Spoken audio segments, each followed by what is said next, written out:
Imagine a crow standing perfectly still over the body of another crow. It doesn't move. It doesn't eat. It just stares. Then more crows arrive, one by one, in silence. They form a loose circle. No cawing, no fighting, no chaos. Just a quiet gathering around a fallen friend. You've probably never seen it, but it happens all over the world every single day. And scientists have a name for it. They call it a crow funeral. Now ask yourself something strange. Not what they actually think you are. Not what they actually think you are. To a dog, are you staffed that whether some of them actually understand death? Because if they do, it changes everything we thought we knew about the minds inside those feathers. For most of history, we assumed grief belonged only to us. We told ourselves animals were too simple, too instinctual, too intimatic to mourn. A dead bird, we said, was just a dead bird to another bird. Then we started watching more carefully, and what we saw was harder to explain away. Crows holding vigil. Magpies laying blades of grass on a still body. Geese refusing to leave a fallen mate for days. Parrots that stop singing for weeks after a partner dies. Elephants get all the credit for grief in the animal kingdom, but the birds may be quietly doing something just as strange. The real question isn't whether birds feel sad. The real question is what those quiet gatherings are actually for. To answer that, we have to start with the crow, because no bird has been studied around death more than the common crow. A biologist named Kaylee Swift spent years setting up a strange experiment. She would stand in a park wearing the rubber mask, a caveman mask sometimes, an unsettling, blank-eyed face the local crows had never seen before. In her gloved hands, she held a taxidermied dead crow. Within minutes, living crows would arrive. They didn't attack her food. They didn't ignore her either. They scolded, called for backup, and studied the scene. Then they did something unforgettable. They remembered her face. Weeks later, they still avoided anyone wearing that exact mask. The dead crow had become a warning, passed through a community of minds. That alone is remarkable. But the quieter behavior was even stranger. Some crows simply stood near the body in silence. They didn't shriek, didn't flee, didn't feed. They watched, as if they were trying to understand what had happened. Scientists believe these gatherings are part funeral, part lesson. The flock learns where danger struck and what it looked like. But learning alone doesn't fully explain the stillness. It doesn't explain the soft, low calls some birds make over a body. It doesn't explain why a crow will return to the same spot for days. Something more than information seems to be passing through the group. Something that looks to human eyes a lot like grief. Now move from the crow to the magpie. Magpies are close cousins, sharp-eyed and clever. They can recognize themselves in a mirror, a skill once thought to belong only to humans, apes, and a few other elite species. A British biologist once watched 4 magpies approach a fifth, lying dead on a roadside. One gently pecked at the body the way a friend might shake a shoulder. Then it flew off. Moments later, it returned with a single blade of grass in its beak. It laid the grass beside the dead bird. Another magpie did the same. Then they stood quietly for a while before flying away. No one taught them this. There is no magpie textbook on mourning.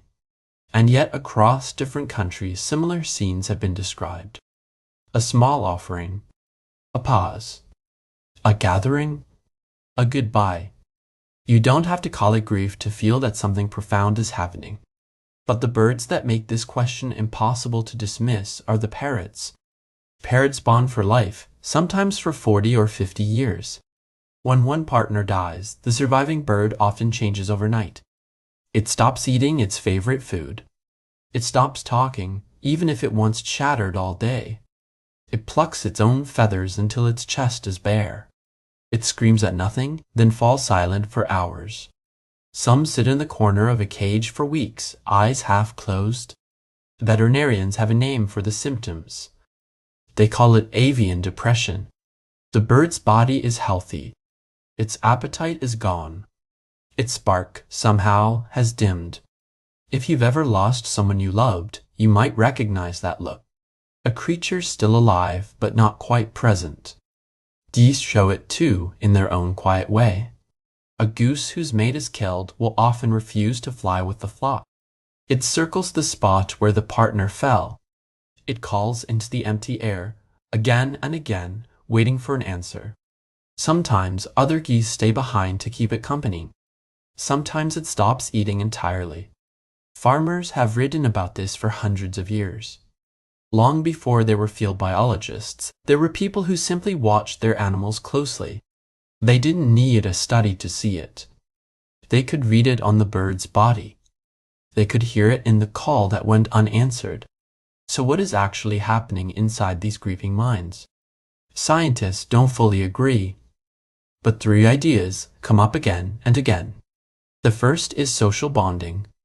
Birds like crows, magpies, parrots, and geese live in tight communities. They recognize individuals by face and by voice. Losing one isn't just a statistic, it's a hole in a small, familiar world. The second idea is learning. A dead body is a powerful classroom. It teaches the flock about predators, poisons, and places to avoid.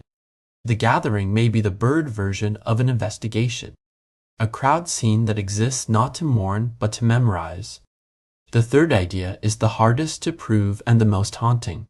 It's the possibility that some birds, on some level, understand finality, that they grasp in a flickering way that this friend will not return. We can't climb inside their heads and ask, but the behavior keeps pointing in that direction. Here's where I want to pause and ask you something. Have you ever watched an animal grieve, even for a moment?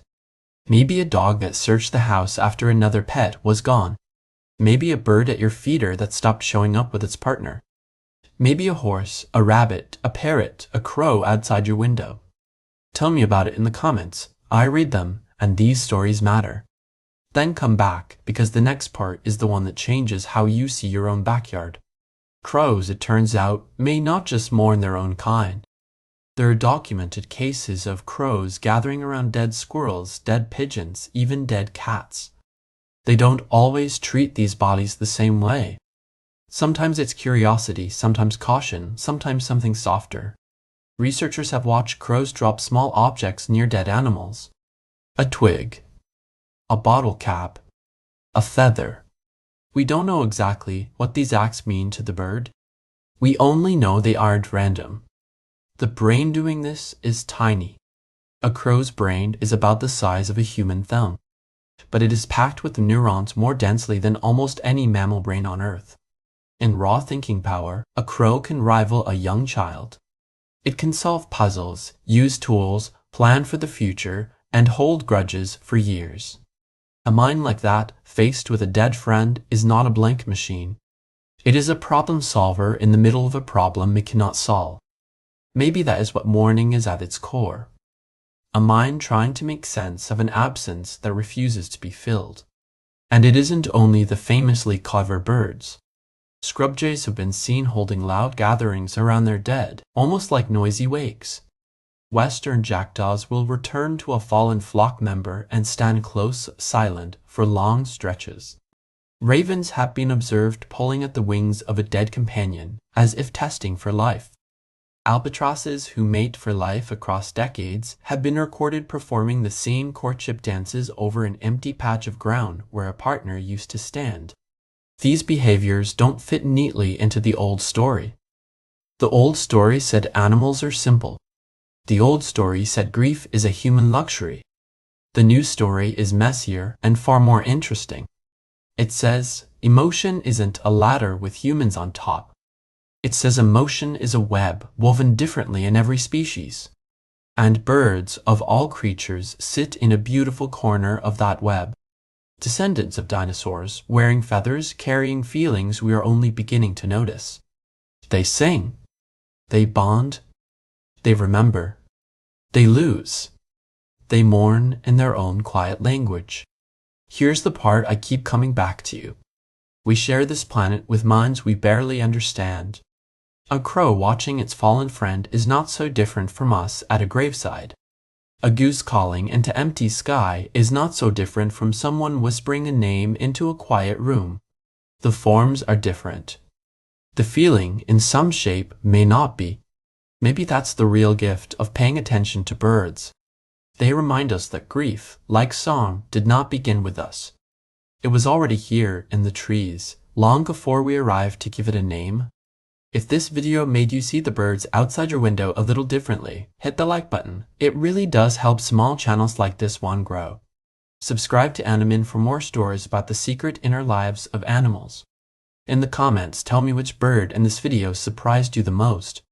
And if you want to keep going down this rabbit hole, the next video asks an even stranger question.